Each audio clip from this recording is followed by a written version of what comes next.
আসসালামু আলাইকুম ওরহমতুল্লাহি ওবরাকাতু।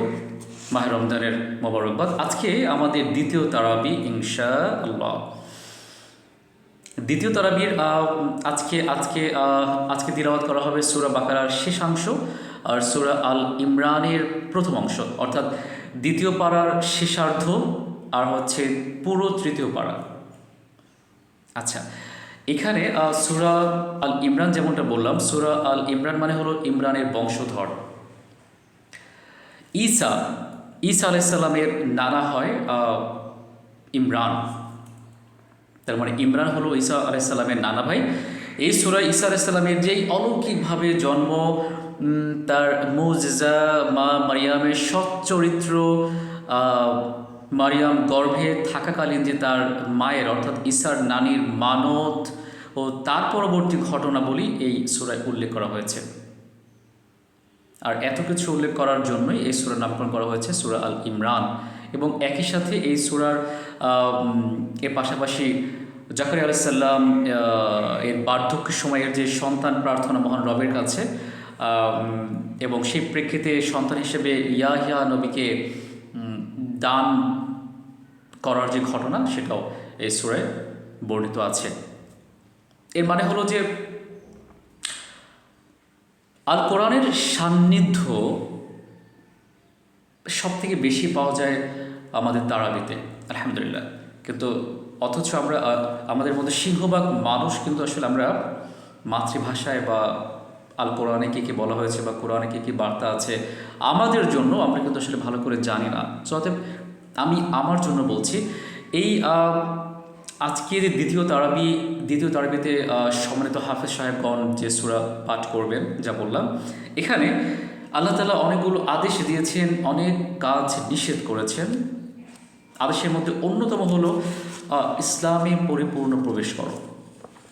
মহান রবের পক্ষ থেকে স্পষ্টত কথা, আল্লাহকে ভয় করো, ইসলামে আল্লাহর অনুগ্রহের কথা স্মরণ করো, ইসলামে পরিপূর্ণ প্রবেশ করো। অর্ধেক করলাম না, এটা করা যাবে না। আল্লাহর জন্য ব্যয় করো, আল্লাহর রাস্তায় যুদ্ধ করো, যার সাথে অনেক আদেশই মিলে যায়, যে ঠিক যেমনটা আল্লাহ তাআলা মহান রব সূরা বাকারাতেও এই সেম আদেশগুলো করেছিলেন আমাদেরকে।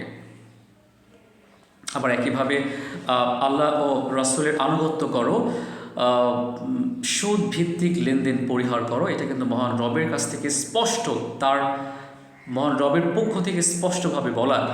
আল্লাহর পথে উৎকৃষ্ট যে সব থেকে ভালো এমন কিছু দান করো, আল্লাহর ইবাদত করো, সকাল সন্ধ্যায় আল্লাহ তাআলার মহিমা ঘোষণা করো। এটা আল্লাহ তাআলার স্পষ্ট কথা।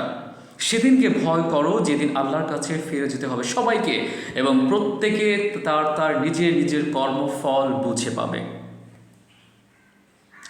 আল্লাহ তাআলার স্পষ্ট বার্তা দিয়েছে এই সূরার মধ্য দিয়ে। এই সূরায় অ্যাট দ্য সেম টাইম আল্লাহ তাআলা অনেক বিষয় আমাদেরকে নিষেধ করেছেন, স্পষ্ট করেছেন যে শয়তানের পদাঙ্ক অনুসরণ করো না। এই একই নিষেধ করেছিলেন মহান রব সূরা আল বাকারাতেও। স্পষ্ট বলেছেন যে মুশরিকদের সাথে বিবাহ বন্ধনে আবদ্ধ হয়েও না, খোঁটাও কষ্ট দিয়ে কোনো দান সাদকা বরবাদ করে দিও না। আল্লাহর পথে যখন ব্যয় করবে কোনো মন্দ জিনিস ব্যয় করো না। আল্লাহর কর্তৃক নির্ধারিত যে সীমা, সেই সীমা রেখা অতিক্রম করো না, সাক্ষ্য গোপন করো না, কাফিরদেরকে বন্ধু হিসেবে গ্রহণ করো না, আর আল্লাহর আয়াতকে তামাশার বস্তু বানিও না, এবং জুলুমের উদ্দেশ্যে কাউকে আটকে রেখো না, কোনো কিছুই, মানে কোনোভাবেই নয়। তো আল্লাহ তাআলা ঠিক যেমন আদেশ করেছেন, নিষেধ করেছেন, একইভাবে মহান রব এই সূরার মধ্যে অনেক সুসংবাদ দিয়েছেন, আবার সতর্ক বার্তাও দিয়েছেন। মুমিনদের সুসংবাদ এবং কাফিরদের বেদনাদায়ক শাস্তির সংবাদ দিতে বলা হয়েছে। আর ধৈর্য ধারণকারীদের সুসংবাদ দিয়ে বলা হয়েছে যে আল্লাহ ধৈর্যশীলদের সাথে আছেন, আলহামদুলিল্লাহ। সতর্ক আল্লাহ তাআলা করেছেন যে শয়তান মানুষের প্রকাশ্য শত্রু। আল্লাহ সব কিছুই দেখেন। ইসলামই আল্লাহর নিকট একমাত্র মনোনীত ধর্ম, এছাড়া অন্য কোনো ধর্ম আর গ্রহণযোগ্য হবে না। এর মানে বোঝা গেল যে আমরা আজকে যে তারাবি পড়বো, আজকে দ্বিতীয় তারাবি, আজকে তারাবিতে আমাদের সম্মানিত হাফেজগণ আলহামদুলিল্লাহ যে সূরা পাঠ করবেন, যা তিলাওয়াত করবেন, যা পড়ে আমাদেরকে শুনিয়ে ধন্য করবেন আলহামদুলিল্লাহ, তার মধ্যে আসলে তার অর্থ কী, তার মধ্যে কি বার্তা আছে আমাদের জন্য। আল্লাহর কাছ থেকে অনেকগুলো নিষেধ আছে, বারণ আছে, অনেকগুলো আদেশ করা হয়েছে, একই সাথে আদেশ তো রয়েছেই বটে, অনেক সতর্ক রয়েছে এবং অনেক সুসংবাদ রয়েছে। আল্লাহ সুবহানাহু ওয়া তাআলা আমাদের আল্লাহ তাআলার আদেশ নিষেধ সব কিছু পালন করার তৌফিক দিন আমাকে সহ সারা মুসলিম জাহানকে, সবাইকে, সকল মানুষকে। আল্লাহ তাআলা সহি বুঝদান করুন, আমাদের তারাবি কবুল করুন। আমাদের রোজা তো একমাত্র আল্লাহর জন্যই, আল্লাহ কবুল করবেন ইনশাআল্লাহ, আমরা সেই আশা বেঁধে রাখি। সবাইকে অনেক ধন্যবাদ। আসসালামু আলাইকুম ওয়া রাহমাতুল্লাহি ওয়া বারাকাতুহু।